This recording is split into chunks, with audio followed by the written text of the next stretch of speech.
Hey, listen, like I was saying, welcome to all of my subscribers. Welcome to all my newbies.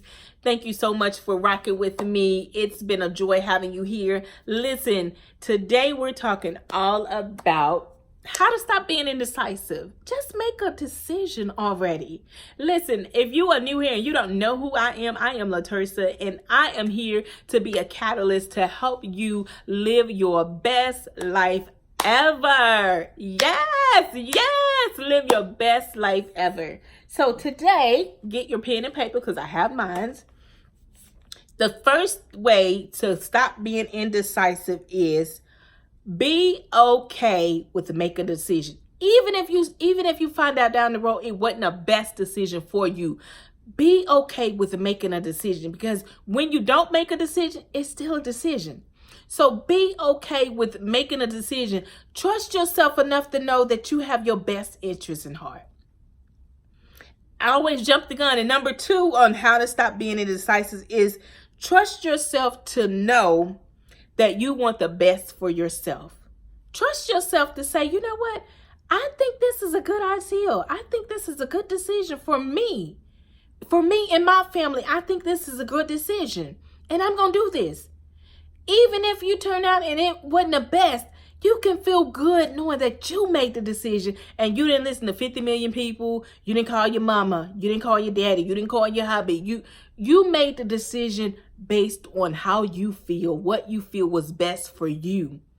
Have you ever been around somebody and y'all getting ready to do something, and before y'all can make a decision, everybody else done agreed on it, but you got to go call people, you got to go get approval from everybody else to say you wanted to buy a new car, and you know you've already saved up, credit score is on point, everything is great, and all you need to do is go look at a car and go find a dealership and do all that.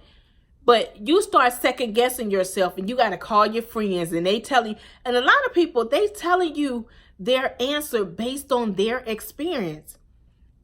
So you really can't trust other people's experiences because they're only giving you their opinion based on what has happened to them. Who says you can't have a $300,000 house? Who says you can't have the dream car of your life? If you believe it and you know that you've gotten a green light from God, why not take a chance? What's the worst that they can do? Is deny you and say, no, not right now. No, you can't get this, but you can get this. What's the best? I'll give y'all a prime example. I remember I was driving a car and it quit on me. Like every time I stopped and got gas, it quit. I always had to get a boost. Didn't have no air in the car. I always had to fill up antifreeze, keep putting it in there because it leaked. It had a real bad leak. Me and my babies was driving in this car for a couple of years. God just really took care of us. He really had his hands on me and my babies. Because, kid you not, at that time I didn't have any bills. And my credit score, when I found out, really, my credit score, it was higher than what I really thought it was. You know, because I was constantly working on my credit score. So, long story short, I got a recall letter about my vehicle. And so, I had to take it to the dealership to get this recall part put on it because it had a recall on all the cars, make and model that I had. Long story short, I was there. I was like, well, you know what? Let me just test drive my new car. It can't help to test drive it. God said, write the vision, make it plain. When I tell you I drove that car and it felt like I was supposed to be in the car, if that makes sense. And so the guy was saying, well, let me just run your credit report and let's run some numbers and fill out the application. It can't hurt. I said, yeah, and I was so embarrassed because even the guy that checked the car, he was like, who in their right mind got you driving around in this raggedy piece of stuff? And we're not even going to go into all of that conversation, but it was a little embarrassing. Then I was scared too because I was like, I was a stay-at-home mom. And I was working at home. I was making pretty good in my business, but I never just really thought that I could do this on my own. And so lo and behold, the guy called me back and he was like, I ran your credit and I ran, your parents' credit, and you could get the car quicker with just your credit. Your credit score was such and such. I was like, for real? He was like, look, you can trade this in and we can have you in a new car by Wednesday. When I tell you I walked over there and signed over the title, and guess who drove off the parking lot with a brand new vehicle that I'm still driving in to this day? So never doubt yourself. Take a chance on you. You never know how God is going to show up. God is not waiting on, you're not waiting on God. God is waiting on you to take action. Faith without works is dead. So if it's something you've been wanting to do, and listen, you don't need everybody's approval. You don't need everybody to say, oh, go ahead, and you can do it. You don't need that. Sometimes you just got to let your results speak for itself. Sometimes you just got to bite the bullet and take a chance and go do that thing, and then let them see the after fact. So take a chance. And then the next tip is on how to stop being indecisive is don't be afraid to fail. I can't tell y'all how many times I've failed at something. And being that I'm an entrepreneur at heart and an entrepreneur period, and just a go-getter type of person, I don't mind taking a chance. I don't mind trying something. And then if I find out it didn't work out, I still feel good because I took a chance. You will not live your best life if you always playing it safe. Sometimes you got to get out there and just do it. Sometimes you may have to leave your little environment that you're used to. Sometimes you just got to do something that scares the living daylights out of you. But you got to be willing to take that chance on you, because listen, you only get one life.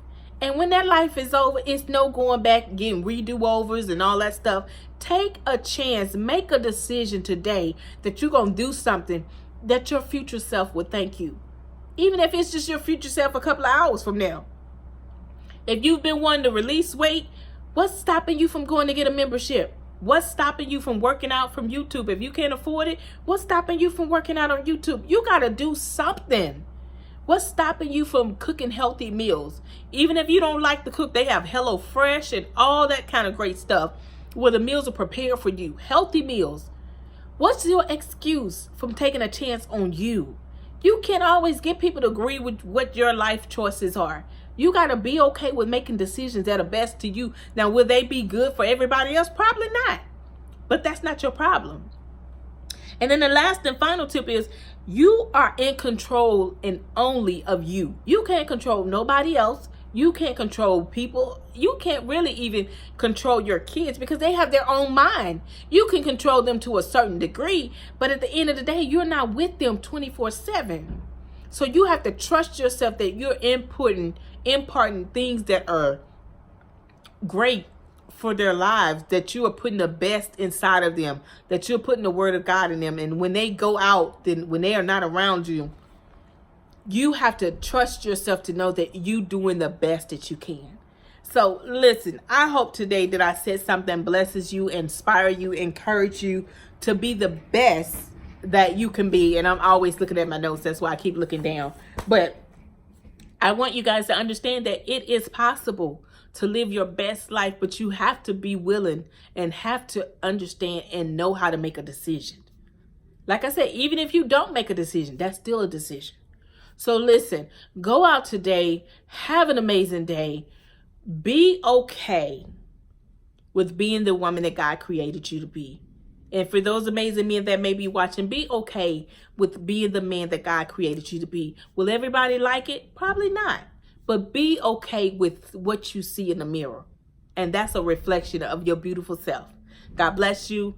I love you guys. And I will see you in the next video. God bless.